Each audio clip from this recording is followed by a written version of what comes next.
ललीचो बिना बुलाए और सुने, मैंने निमंत्रण दिया क्यों नहीं? के सब देवन को दरबार लगो हो, दरबार लगो हो, मोई सबई ने नारी नबाई ललीचो बिना बुलाई आई, लली क्यों बिना बुलाई आई ललीचो।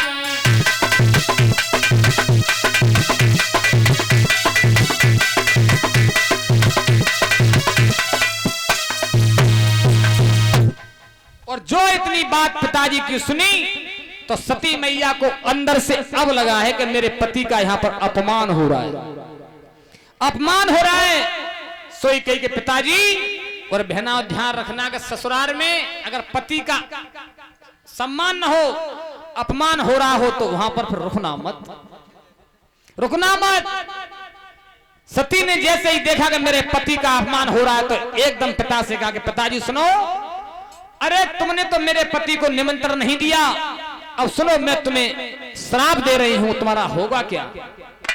तो सती और दक्ष से बोली क्या है कि होई विध्वंस यज्ञ त्यारो, यज्ञ त्यारो और यंग भंग है जाई लली बिना बुलाई आई।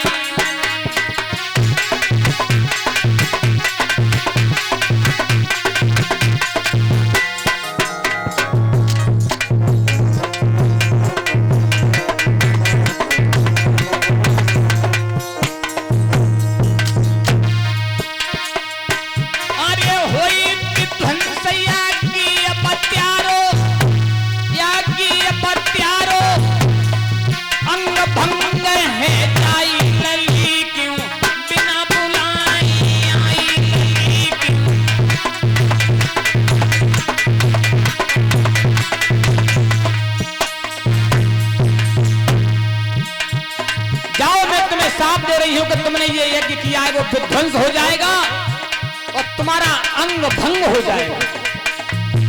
और सती के अंदर से योग की अग्नि जली,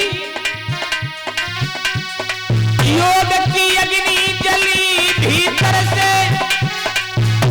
जली भीतर से, सोई तीनों बदन जराई लली क्यों बिना बुलाई आई, लली क्यों बिना बुलाई आई।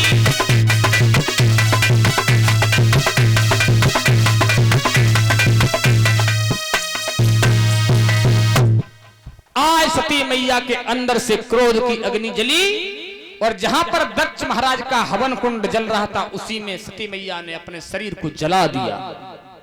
जो जलाया, जो गढ़ साथ में गए थे एकदम भाग करके भोले बाबा के पास गए और कहा कि बाबा सती मैया तो जल गई, जल गई।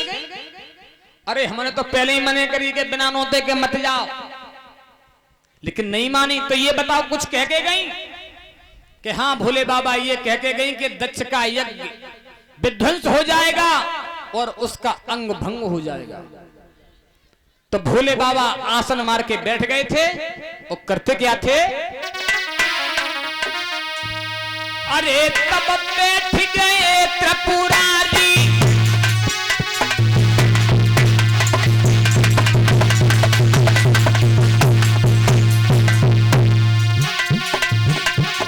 अरे तब बैठ गए त्रिपुरारी,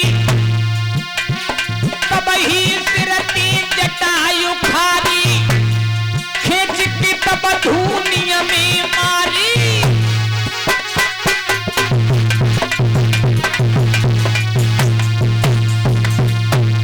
भोले बाबा ने सिर से जटा उखाड़ी और जहां पर कुंड जल रहा था उस कुंड में एकदम दे मारी।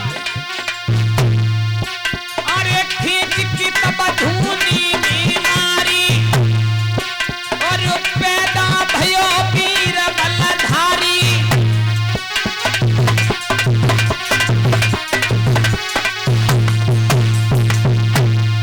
पैदा भयो वीर बलधारी, वीर भाद्रज को नाम बताई,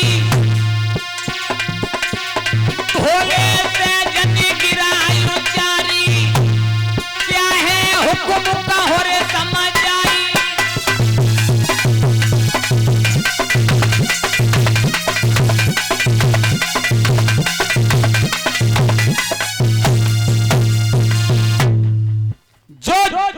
जटा उखाड़ करके धूने में मारी, वीरभद्र नाम का गढ़ पैदा हुआ।